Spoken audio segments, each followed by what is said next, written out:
Voilà pour toutes les étapes préalables qui doivent se mener en parallèle de la fabrication.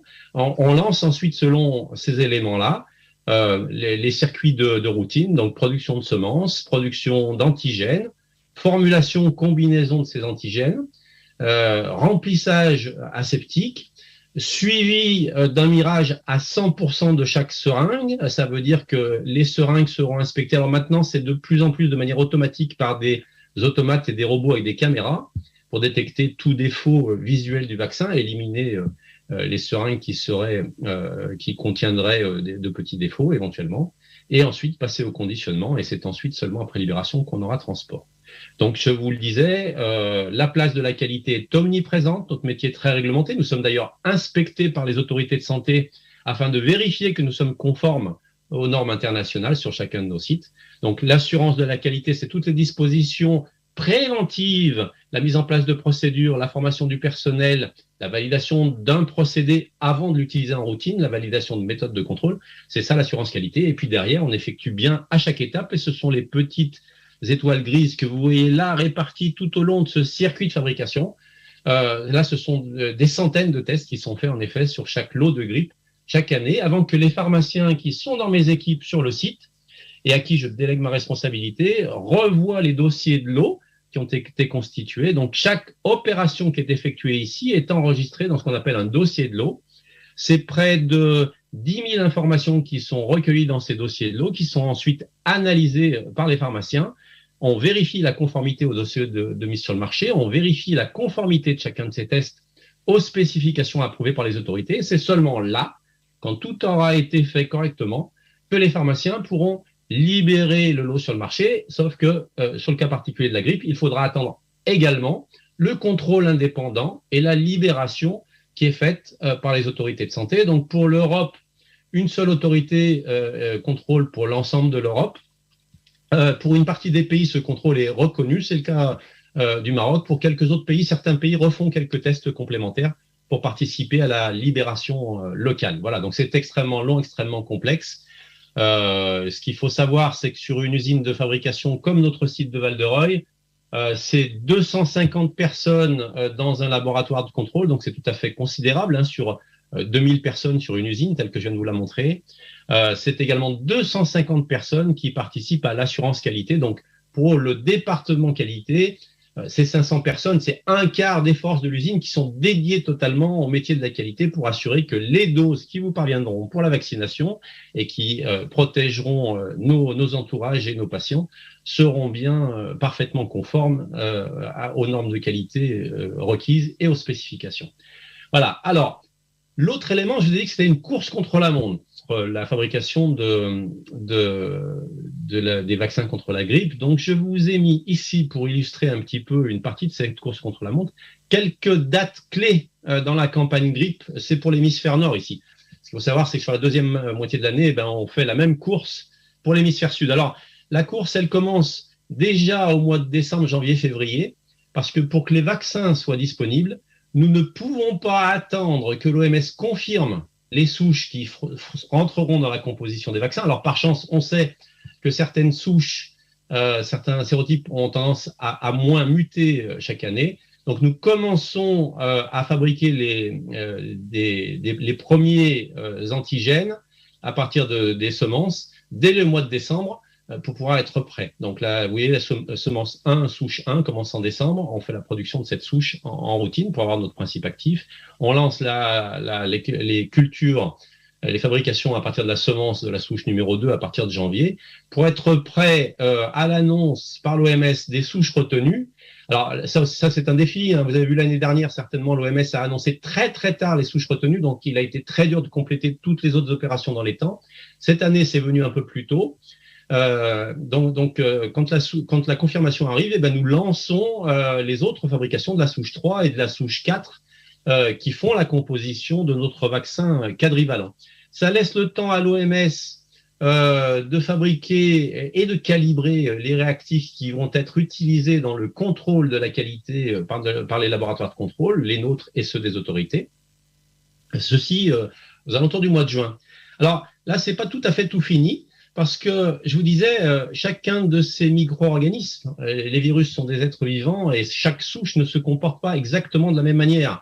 Donc les fabrications, même si on applique strictement les mêmes paramètres, ne fournit pas exactement la même quantité. Nous devons donc ensuite relancer des fabrications complémentaires pour équilibrer les quantités, pour avoir la même quantité au final, le même stock de souche 1, de souche 1, de souche 2, de souche 3 et de souche 4, pour pouvoir les combiner, les formuler, effectuer, je vous disais, remplissage aseptique en seringue, mirage et le conditionnement en final. Voilà. L'ampliation d'AMM, je vous disais, il faut qu'on soumette chaque année un dossier aux autorités de santé. L'approbation de cette variation réglementaire annuelle intervient au mois d'août, ce qui nous permet ensuite, en effet, de commencer les libérations pour la mise à disposition, la pré-mise à disposition dans les pharmacies. À partir de la fin août, dès que l'AMM a été approuvé, pour que tout soit prêt dans les pharmacies au moment de la campagne grippe. Voilà, donc le défi, vous le comprenez, c'est de pouvoir produire dans les temps requis une quantité qui est adaptée à la demande, et ça, c'est un vrai challenge, je l'ai marqué dans le titre, et c'est le seul challenge qu'on ne peut pas relever tout seul en tant que fabricant.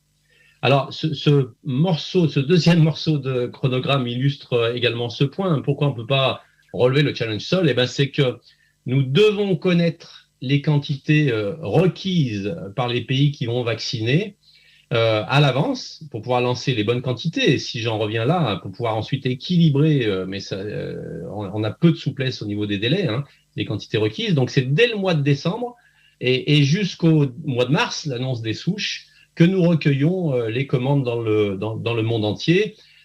Pour la France, nous recevons ces précommandes des pharmacies et des grossistes. Dernière limite en mars, mais déjà depuis décembre, pour pouvoir se préparer et lancer les bonnes quantités en fabrication. Voilà. Je vous disais, la libération des lots commence à partir du mois de juillet. Enfin, c'est le moment où on vérifie les dossiers de lots et on ne pourra libérer au final que quand on aura reçu l'autorisation de mise sur le marché et la libération par l'autorité de santé au mois d'août. Les colisages, bien sûr, pour partir dans chacune des pharmacies, il faut préparer des colis qui correspondent à la commande de chacune de ces pharmacies. Je vous ai mis ce petit chiffre-là. Pour la France, c'est 12 000 colis qui doivent être préparés sous contrôle de la chaîne du froid, en plus, dans notre centre de distribution, pour être prêts à être livrés dans les pharmacies et être en place pour la fameuse campagne de vaccination contre la grippe. Donc voilà un autre défi, celui-ci plus logistique et qui demande une coopération parfaite avec les professionnels ou les autorités de santé pour être prêt dans les temps. C'est une des raisons supplémentaires pour lesquelles j'aime participer à ces congrès avec vous. Vous êtes les professionnels, vous êtes nos partenaires, vous êtes nos clients. Enfin, nous tenons à être vos partenaires et j'aime entendre vos opinions et vos questions pour que justement nous soyons en mesure toujours d'améliorer nos productions et la qualité de nos produits et répondre chaque année, on espère un peu mieux encore à vos besoins. J'ai un dernier slide sur ce propos. Je vous ai parlé tout à l'heure d'un investissement en qualité considérable sur notre usine de Val-de-Reuil, 170 millions d'euros. Voilà le schéma et l'avantage de ce petit schéma, il va me permettre d'illustrer dans une usine représentée schématiquement ici le chemin et les étapes que suivent le produit. Les fameux 600 000 œufs qui rentrent chaque jour et qui arrivent par semi-remorque transitent par un morceau qu'on ne voit pas juste ici. Donc, c'est un atelier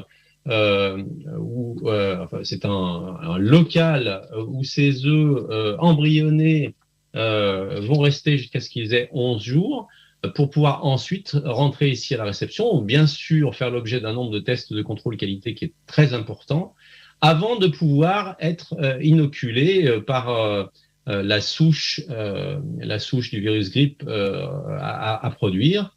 Ils vont ensuite rentrer dans ces immenses chambres d'incubation. Vous en voyez le nombre. On a augmenté de manière considérable, plus 20% les capacités de l'usine à travers cet investissement, amené également de gros progrès techniques pour fabriquer mieux et plus vite. Ces chambres d'incubation, donc à 33 degrés, plus ou moins 2 degrés des œufs, donc vont servir à développer dans ces mini-réacteurs que constituent les œufs le virus grippe. L'apport technologique, c'est que dans ce même chambre d'incubation, on va ensuite refroidir les œufs quand ils auront fini la culture. Le sang va coaguler et nous serons capables ensuite de passer à l'étape suivante, c'est cet atelier qui est marqué Harvest pour récolte. C'est l'endroit où on va récolter le liquide allantoïque pour ensuite passer à travers les étapes qui sont notées ici, donc de purification, pour extraire la substance d'intérêt qui est le principe actif, qui est ce monovalent de la souche grippe. Donc les étapes de purification font appel à des technologies diverses et de pointe pour aboutir à un antigène pur. On va être fractionné, on va être inactivé, on effectuera des filtrations finales pour ensuite qu'une cuve de vaccin VRAC puisse regagner le fameux atelier de remplissage, puis de mirage, puis le conditionnement. Voilà, j'espère, ce qui représentera un petit peu dans l'espace les étapes que je vous ai mentionnées au-dessus de la fabrication d'un vaccin grippe. Voilà pour ce qui est donc de la fabrication sur œuf. C'est la technologie aujourd'hui de référence, c'est pas la seule. Pourquoi j'appelle ça de référence? C'est parce que c'est le seul procédé aujourd'hui qui permet de fournir des vaccins en nombre suffisant. On fait appel aujourd'hui, et nous avons chez Sanofi Pasteur cette deuxième technologie disponible sur nos vaccins, y compris sur le vaccin grippe. C'est les fabrications sur vaccins à protéines recombinantes. Donc nous avons là-dessus des vaccins fabriqués sur notre usine d'Amérique du Nord qui sont commercialisés dans une partie des pays du monde et qui sont enregistrés dorénavant en Europe.